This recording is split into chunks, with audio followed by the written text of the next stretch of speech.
بسم اللہ الرحمن الرحیم۔ ناظرین، ناروے میں ہونے والی فلسطین کے حق میں احتجاج کی ایک جھلک دیکھیں، پھر ہم بات کرتے ہیں۔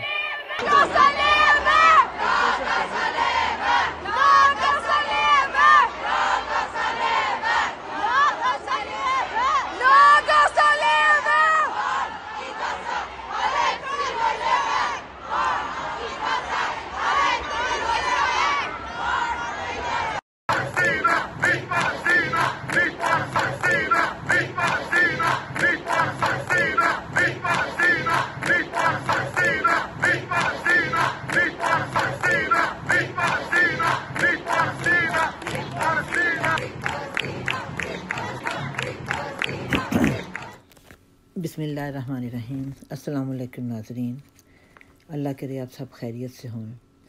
آج 30 دسمبر 2023 ہے، ایک دن رہ گیا ہے۔ کل شام سے نئے سال یعنی 2024 کا وقت شروع ہو جائے گا۔ آسٹریلیا میں ہمارے علاقوں سے پہلے 2024 شروع ہوگا۔ شور شرابہ، ہلا غلہ، حد درجہ مبارکیں، بے انتہا آتش بازی، ان گنت پٹاخے، لاتعداد روشنیوں کے فوارے، تقریباً تمام دنیا کے آسمان روشنیوں میں نہلائے جائیں گے، مگر ایک علاقہ، صرف ایک علاقہ جسے جنت ارضی کہا جاتا ہے، جو بہت سی روحانی اور مالی نعمتوں کی اماج کا ہے، بہت سے پیارے انسانوں کی جائے پیدائش بھی ہے۔ فلسطین، غزہ، جہاں معمولی سی بھی روشنی کی کرن نہیں پھوٹے گی۔ مختلف ممالک کے جگہ جگہ احتجاج کے باوجود کوئی فرق نہیں پڑا، ظالموں کو کوئی رحم نہیں آیا۔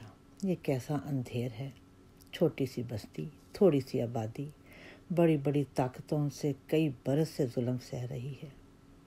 تازہ اطلاع کے مطابق اکتوبر سے لے کر اب تک 30,000 سے زائد فلسطینی شہری، جن میں 12,000 سے زائد کم سن بچے شامل ہیں، شہید ہو چکے ہیں۔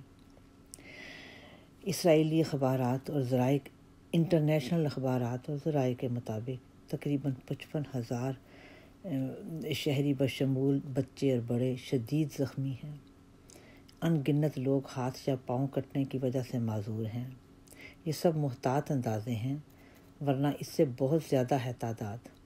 جو گمشدہ ہیں یا اسرائیلی قید میں ہیں، ان کی تو کوئی گنتی ہی نہیں۔ کوئی وکیل نہیں، کوئی مددگار نہیں، سوائے خدائے عز و جل کے۔ ایک صحافی کے مطابق ان 84 دنوں میں 102 صحافی اور رائٹر قتل کیے جا چکے ہیں۔ کیا اس قوم کا حق نہیں ہے کہ امن اور سکون سے رہے؟ انٹرنیشنل ذرائع سے معلوم ہوا ہے کہ اسرائیل نے حال ہی میں یورپین ممالک سے اسلحے کی کھیپ کا نیا سودا کیا ہے۔ صاف ظاہر ہے کہ جن ملکوں سے بھی یہ اسلحے کا سودا کیا گیا ہے، بظاہر تو بزنس کی ہے، ہر کسی کو بزنس کرنے کا حق ہے، سارے ملک کرتے ہیں، اسلحے کی بزنس بھی ہوتی ہے، مگر اصل میں اس وقت بزنس نہیں ہے یہ، اصل میں غزہ کے معصوم شہریوں کی جانوں کا سودا کیا گیا ہے۔ شاعروں کی زبانیں بند کر دی گئیں، رائٹرز کی قلمیں توڑ دی گئیں، صحافیوں کے کیمرے چھین لیے گئے۔ جس نے احتجاج کیا یا آواز بلند کی، اس کی سانسیں بند کر دی گئیں۔ اللہ تعالیٰ ہی کوئی معجزہ دکھائے اور اس ملک کے باشندوں کو اسرائیلی ظلم سے بچائے۔ ان کا قصور کیا ہے؟ صرف یہ کہ یہ شہری اسرائیل کے ساتھ والے خطے میں بس رہے ہیں۔ اللہ تعالیٰ ایسی صبح لائے جس میں امن، سکون، آشتی اور مستقبل کی خوشبو ہو اور خوبصورتی ہو۔ اللہ تعالیٰ ہماری دعاؤں کو قبول فرمائے اور غزہ کے معصوم لوگوں پر رحم فرمائے۔ آمین ثم آمین۔